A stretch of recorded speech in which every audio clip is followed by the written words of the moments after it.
All right, how's it going, gang? Welcome back. Tim Walsh, Vanilla Gorilla Athletics. We're back here at Save On Fitness in Carlton Place for another episode in our exercise demonstration series. So the exercise we're going to talk about today is the standing one-arm dumbbell row. It's one of my absolute favorite exercises. It shows up littered throughout my program design on back days. I absolutely love this exercise. I love it because it's a tremendous exercise for building lower lat thickness.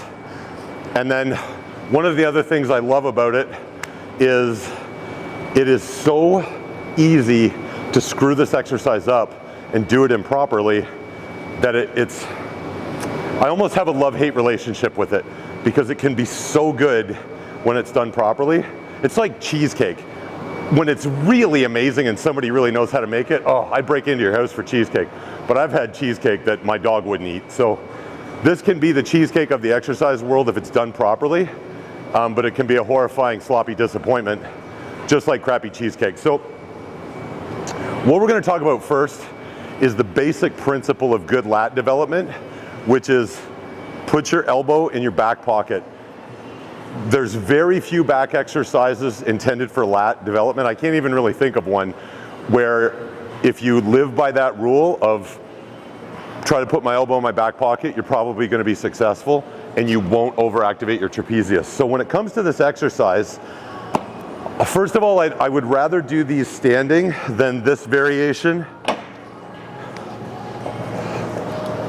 There's not really anything wrong with this version of the exercise, but there's a lot that can go wrong because you've got 3 different points of contact. It's very easy to have rotation in the spine. There's just a lot that can go wrong with that exercise. Seasoned veterans, it's fine, it's great, but for relatively new or brand newbies to intermediate,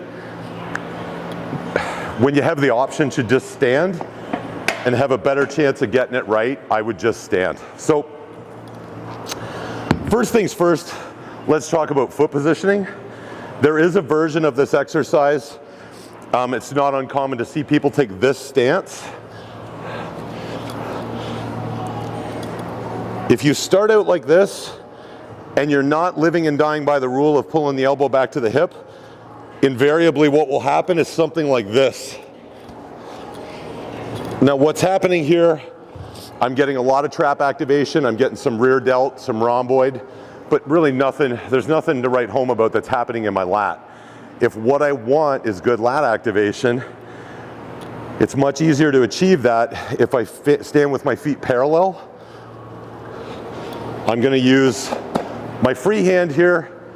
I'm putting maybe 10% of my body weight on my arm. The other 90 is sitting on the center of my feet. That's going to allow me to create a good base so I can pull the elbow back to the hip. So in real time,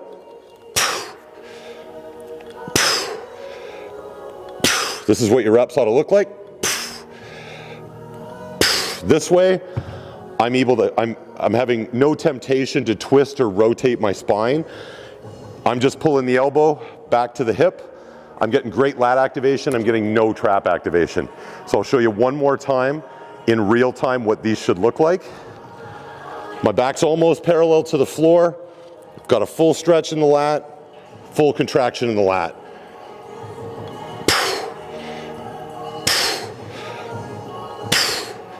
I don't want this, I want this.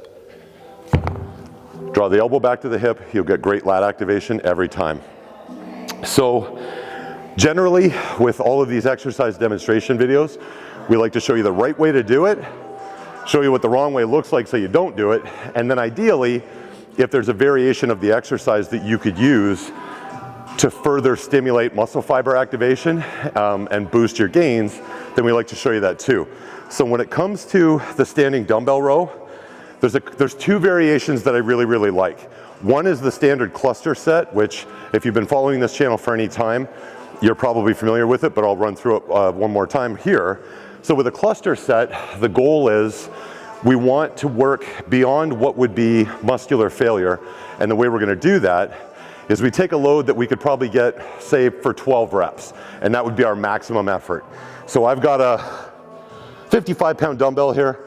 let's say that I was at a stage in my training where if there was $1 million on the line, I could get 12 good reps, but then I'd be completely exhausted. I wouldn't be able to get the 13th rep without cheating. So what I would do in a cluster format is instead of pushing all the way to 12, I would stop at maybe 10. I would leave 2 reps in the tank, and then I would time a 20-second break. So we're not gonna do that in real time, but if you can just imagine, I've got my stopwatch out, I hit my 8th rep, my 9th rep, my 10th rep, it's getting tough, I've got maybe 2 in the tank, I just set it down and I start my timer.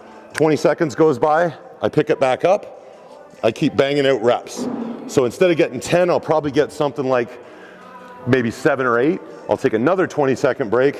After that final 20-second break, I'm gonna go to absolute failure.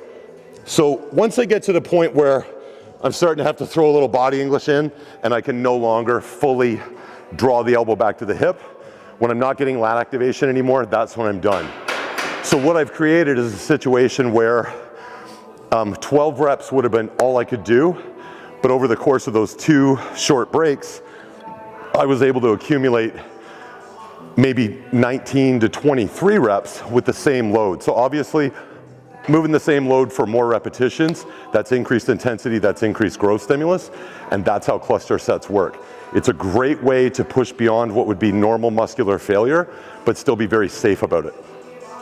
The other route that I like to go with the dumbbell row if I want to move beyond, if I want to overreach and go beyond positive muscular failure, is simply do a drop set. So standard rules apply.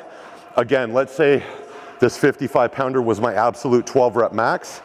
I would hit rep 10, rep 11, rep 12, I would drop it, and I would reach for, I'd probably do a 10 to 15 pound load reduction. So let's say I had a 40-pound dumbbell here that I would go to immediately. I would pick it right back up and get as many perfect reps as I could before I had to start to cheat. So the cluster set variation and the drop set variation absolutely work beautifully to take this great basic exercise and take it a step beyond to improve your growth stimulus. So that's the standing one-arm dumbbell row. Once again, I'm Tim Walsh, Vanilla Gorilla Athletics. We really hope you're enjoying the content so far. Please hit that like and subscribe button, hit the bell for notifications so you'll know every time we put one of these new ones up. Hit me up in the comment section. Have a great day. Thanks for coming out.